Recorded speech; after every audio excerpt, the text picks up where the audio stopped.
How did the princess take control of our message board, if only for a few seconds? It didn't make any sense. Our message board wasn't a video game. Our message board pulled all its information from the internet. The princess was already inhabiting a game at the same time. All the rules we thought we knew, all the things we thought kept us safe had failed us.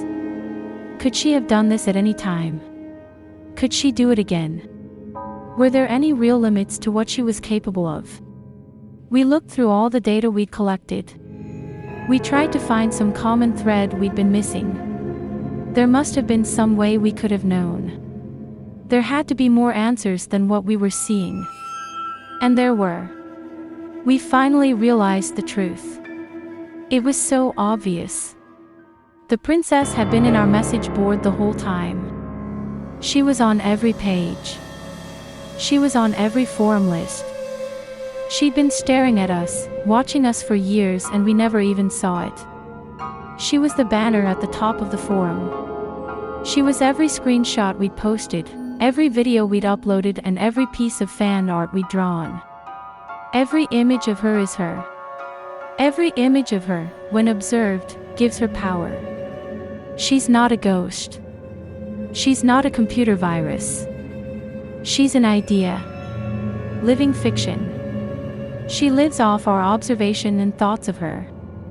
When we all watched that stream, banded together and gave her all of our attention all at once, we made her more powerful than she'd ever been before.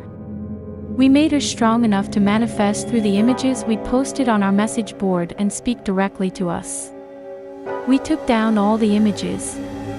From what we speculate, it's enough to simply never look at them again, but we deleted them all just to be certain. However, it may already be too late for us. I've been losing contact with other members of the society.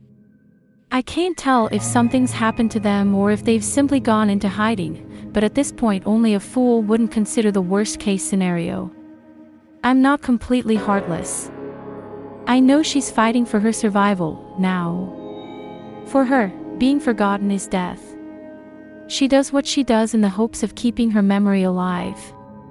To that end, perhaps my telling her story to the world is a small act of mercy. Maybe the thoughts I've lent her will ease her pain somewhat. I don't know, but either way that isn't why I wrote all this. What I've told you could put you in great danger, but it could also save your life. You're a target now, and in the months and years ahead she may well come for you, but I've also given you all the knowledge you need to keep yourself safe. Do not try to fight her. Do not try to talk to her. Do not try to outsmart or trap her. Don't investigate. Don't try to understand. Don't try to be a hero. Don't try to be her savior. It is my sincere hope that I've given you all the answers you want, so you won't make our mistake and try to investigate further. There is one and only one thing you need to do to be safe. If you see her, turn off the game.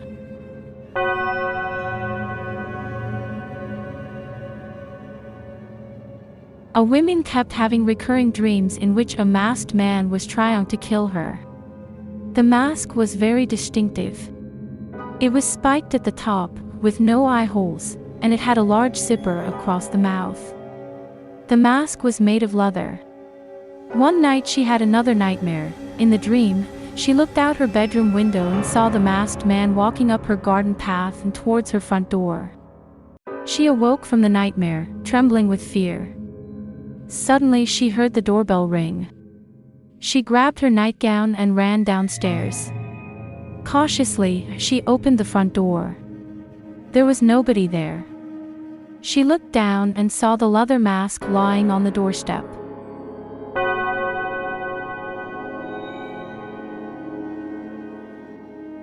There was a little boy, who was afraid of everything. He had an intense fear of his bedroom closet.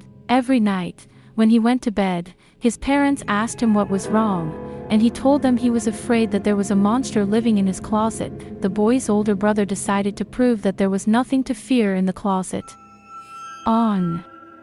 One night, he got into the closet and shut the door behind him. A few seconds later, the young boy heard a terrible sirene and screams coming from the closet. At first he was frightened, but then realized that his older brother was just playing a prank on him. A minute later, the cries ceased and the room was filled by an eerie silence. Cautiously, the boy approached the closet and slowly opened the door. There was nobody inside.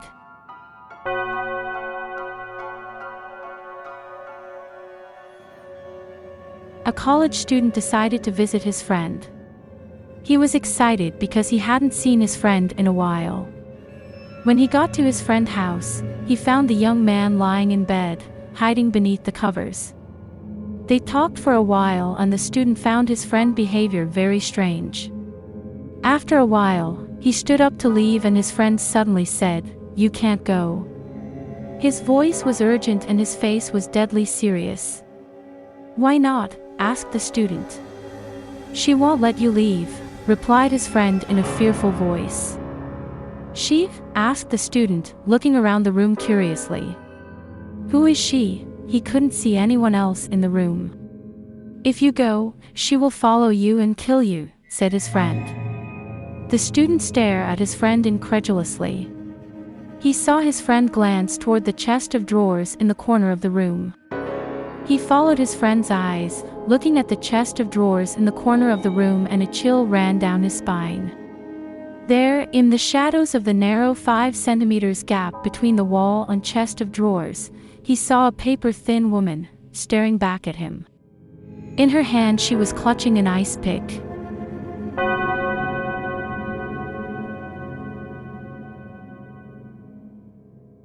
I was babysitting my niece once while I was staying at my brother's place, and they had the baby camera set up so I could see her on the little TV it came with.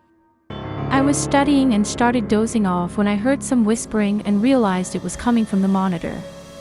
I initially thought it was some feedback or something, but when I looked at the TV there was a dark shadow near my niece's crib. I have never been more terrified in my life, but the shadow was clearly there where it had not been before. I ran to my niece's room and looked around and saw nothing, but I took her the hell out of there. I went back to the TV, and the shadow was clearly gone. I told my brother what happened and he pulled me aside and told me not to mention it to my sister-in-law because she'll freak out, but that he had seen that same thing several times now, with the same whispering. They stayed in that house for about 4 more years, and when my niece was just learning to talk she would tell her mom about her special friend. To this day, it scares the shit out of me. When they moved out, my brother told me my niece had become inconsolably sad because she would miss her friend. Her mom would tell her she could bring him along, but all she would say was that he couldn't leave the house. We have never to this day told her about that damn shadow, and she apparently never saw it.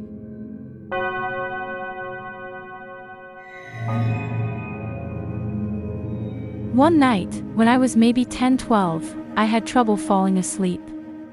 My bedroom was the entire top floor of our house, with my bed and such being on the left side and storage closets and a play area being on the right. I was lying in bed when I heard a noise from the other side of the room and see a rocking horse begin to rock. It was sitting just outside one of the storage closet doors. It proceeded to rock its way halfway across the room and stopped dead under the ceiling light. At this point I was freaking out and just buried my head under my blankets and never peeked out again until morning. It was all confirmed to not be a dream, as the rocking horse was still in the middle of my room when I woke up. Furthermore, I got a stern reprimand from my parents for being up out of bed playing with my toys well past my bedtime.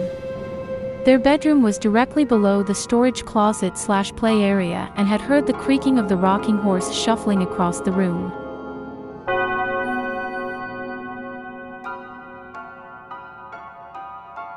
We bought this rundown house, my boyfriend and I. While he started working on converting the kitchen into the main bedroom, I insisted on removing the old wallpaper. The previous owner papered every wall and ceiling in the house. It's a lot of work to remove, but it feels so good to get rid of it. The best feeling is getting a long peel, like when your skin peels after a bad sunburn. I turned it into a game, on the hunt to rip the longest piece possible.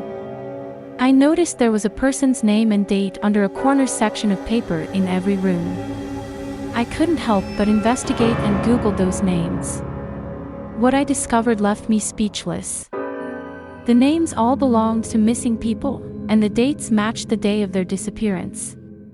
We notified the police, who sent the crime scene team. I overheard one of them say, "Yeah, it's human." "Wait, what's human?" "Ma'am, where is all the material you removed? This isn't wallpaper."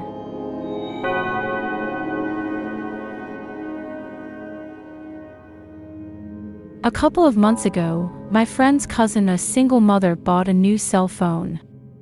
After a long day of work, she came home, placed her phone on the counter, and went watch to TV. Her son came to her and asked if he could play with her new phone. She told him not to call anyone or mess with text messages, and he agreed. At around 11:20, she was drowsy, so she decided to tuck her son in and go to bed. She walked to his room and saw that he wasn't there. She then ran over to her room to find him sleeping on her bed with the phone in his hand. Relieved, she picked her phone back up from his hand to inspect it. Browsing through it, she noticed only minor changes such as a new background, banner, etc., but then she opened up her saved pictures. She began deleting the pictures he had taken, until only one new picture remained. When she first saw it, she was in disbelief. It was her son sleeping on her bed, but the picture was taken by someone else above him. And it showed the left half of an elderly woman's face.